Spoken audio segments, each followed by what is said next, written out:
I used the wrong words in the wrong way, and for that I apologize. A Senate candidate struggles to hold on as his party tries to force him out of the race.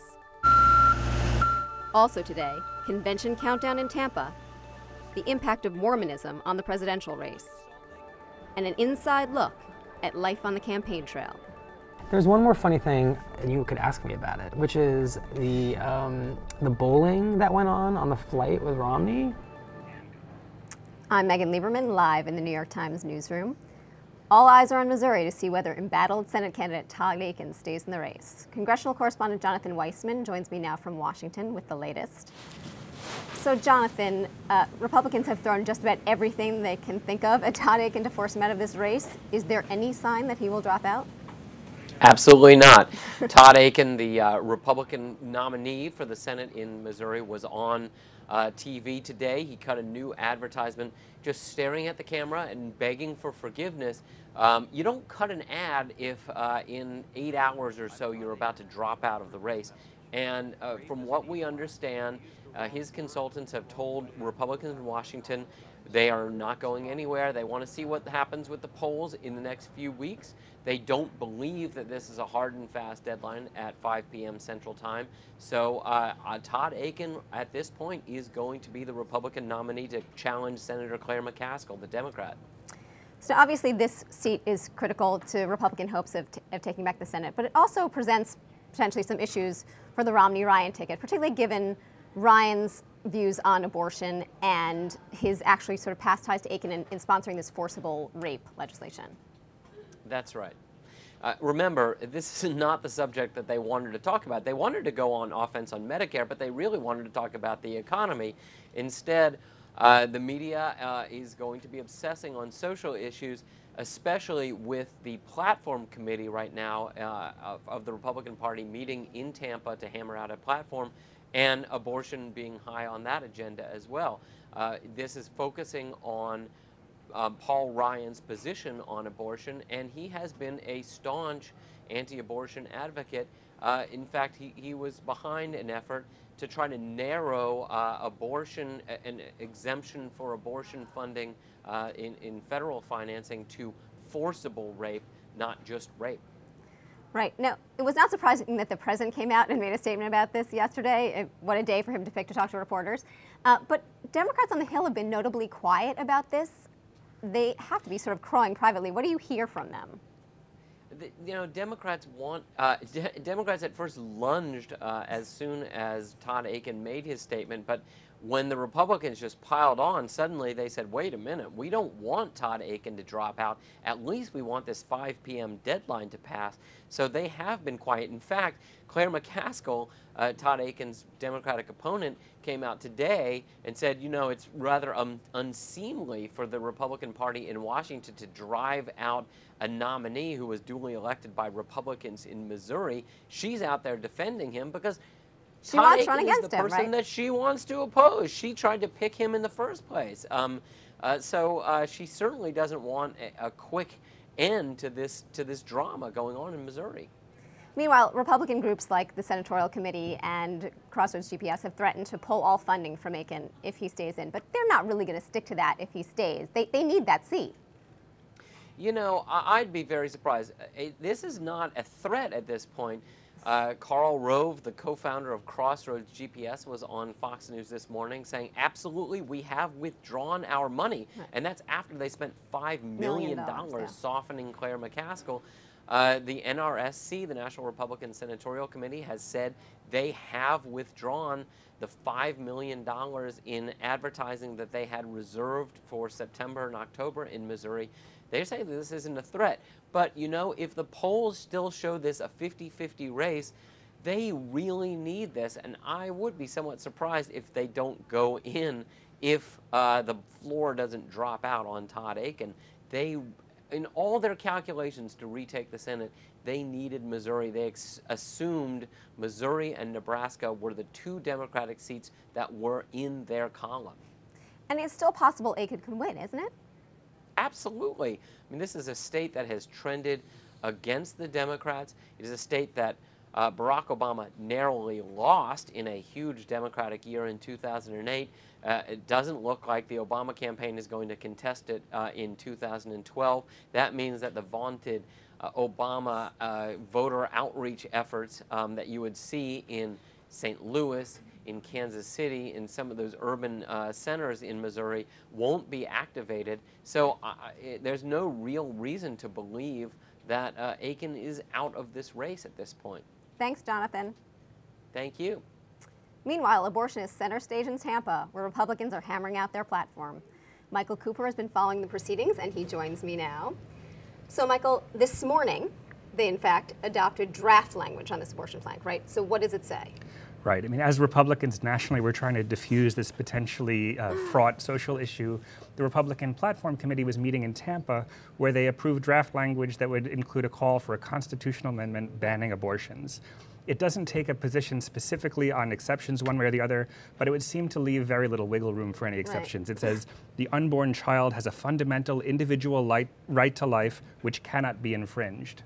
This is basically the same kind of language that's been in the last several platforms, right? But it's obviously happening in a different environment right now. That's right. I mean, the language is almost identical to recent Republican Party platforms, but the timing couldn't be more awkward at a time when everybody from the Republican nominee Mitt Romney to people all up and down the tickets are trying to put some distance between them and Todd Akin. And suddenly there's this reminder that the party platform itself has an explicit call for a ban on abortions with no mention of exceptions in the cases of rape or incest. Right, and it's being sort of tied to being kind of the Akin plank, right? Democrats are sort of trying to pigeonhole it that way. That's right. Democrats this morning were already forwarding on news accounts of it with the subject line, the Akin plank, right, even though the plank is substantially the same as it's been for many years. It's also not the first time that the nominee has been somewhat at odds with the plank on this, right? Both George W. Bush and John McCain had some belief in exceptions. Right. I mean, Mitt Romney has been saying that he would support an exception in the case of rape.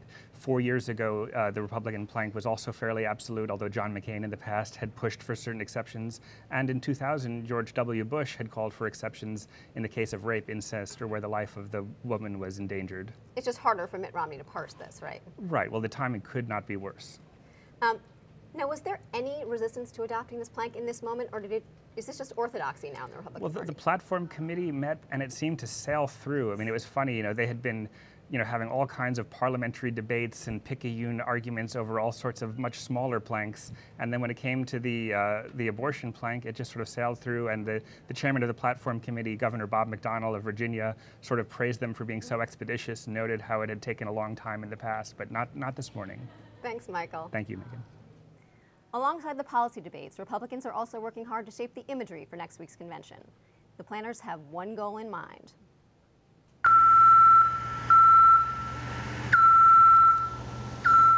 The stage that Republicans unveiled Monday is the most visible part of a plan to present a warmer version of Mitt Romney. The stage is intended to help Mr. Romney connect with his audience. 13 video screens, perfect for showcasing Romney family photos, are encased in dark wood paneling. And stairs leading on and off the stage slope gently into the audience seating area. Party officials have less than a week until opening night, which will feature a roster of GOP officials laying out a Republican vision. But the marquee speech of the night will come from Ann Romney, who will try to humanize her husband's candidacy. Romney's faith is expected to play a larger role in this effort. A member of the Mormon Church will deliver the invocation on the final night. To talk more about this focus on Mormonism, I'm joined now by McKay Coppins from our convention partners at BuzzFeed.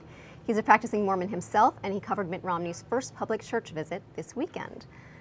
McKay, what struck you, if anything, about this first public visit to church? Yeah, one of the things that kind of struck me was how normal it was. There was no fanfare for Romney as he came in. His name wasn't mentioned from the pulpit. He was really treated like every other member there. And it occurred to me, I've written several pieces over the course of this election, that the reason Romney has been so hesitant to talk about his faith is because it could be politically problematic. Right, because there are people who just won't vote for a Mormon. Right, exactly. But it struck me that there may be a personal reason as well. I mean, as I kind of watched him soak in the service, sing the hymns, say the prayers, play with his grandchildren, it struck me that this may have been a situation where this was the last thing in his life that hasn't been consumed by the presidential election. And I could see why he'd be reluctant to turn it over to the campaign so soon. And so that could be one of the reasons why he's taken so long to fully immerse his faith in the campaign. Right.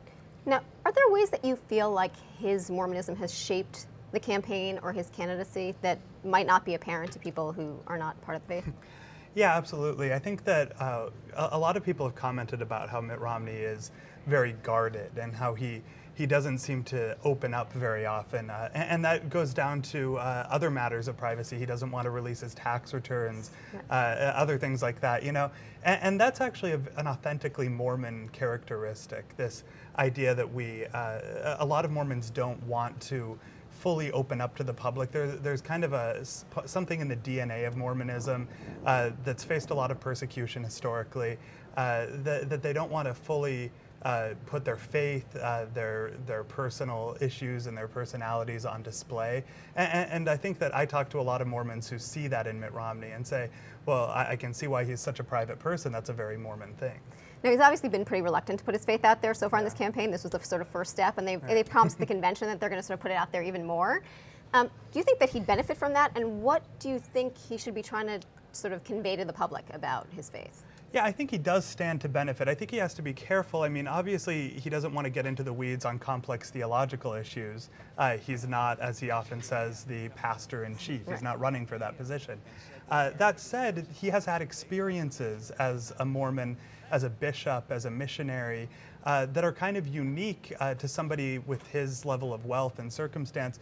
As a bishop, he visited poor immigrant families in inner city Boston, counseled with people who had troubled marriages. These are things that not very many presidential candidates have done, and I think that it could really humanize him in a way that he hasn't been able to do so far. Yeah, that seems to have been a struggle for the campaign so far, the humanizing thing.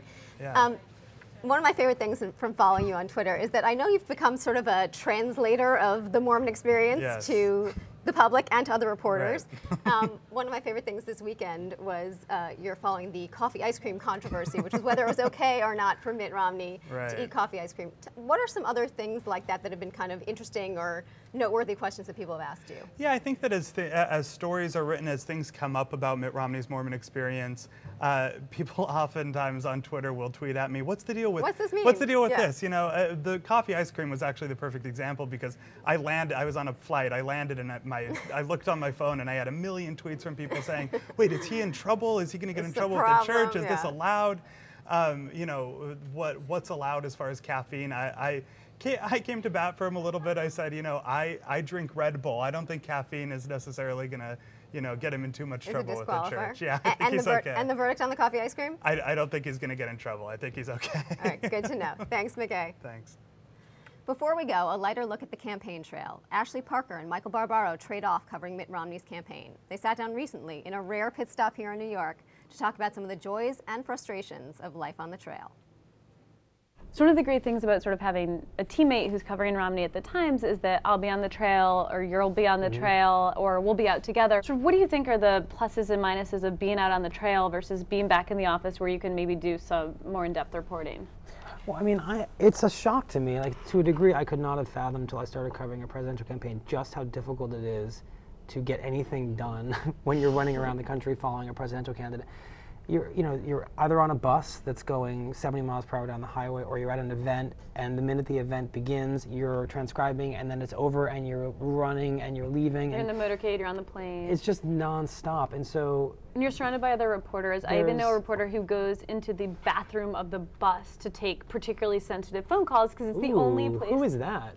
Not saying. Can't reveal. But it's the only place you can get a little privacy. But beyond that, like, you barely have the sort of moments that are distraction-free enough to write your story for the day, let alone try to do something much bigger. Right. I mean, the nice thing about being on the trail is you're so in the weeds that you can sort of have these micro details at your fingertips, like this was the first time in 4 days that Romney has again eaten fried chicken, or that you can tell exactly when his stump speech, when he changes a word, or when it moves by a nuance. But when you're back when you're back here at the Times, often the larger political picture comes into relief. Totally. You're seeing what Obama's doing, you're seeing what the Republican Party's reactions are to Romney, and you start to sort of see things in a much in a much bigger way. So it's actually really crucial that one person not be doing all of the either trail reporting or the kind of feature writing back here in the office. Yeah. There's one more funny thing I think we might want to talk about, and you could ask me about it, which is the bowling that went on the flight with Romney. Oh, sort yeah, of like did this you super playful tell me side about of this? Romney. So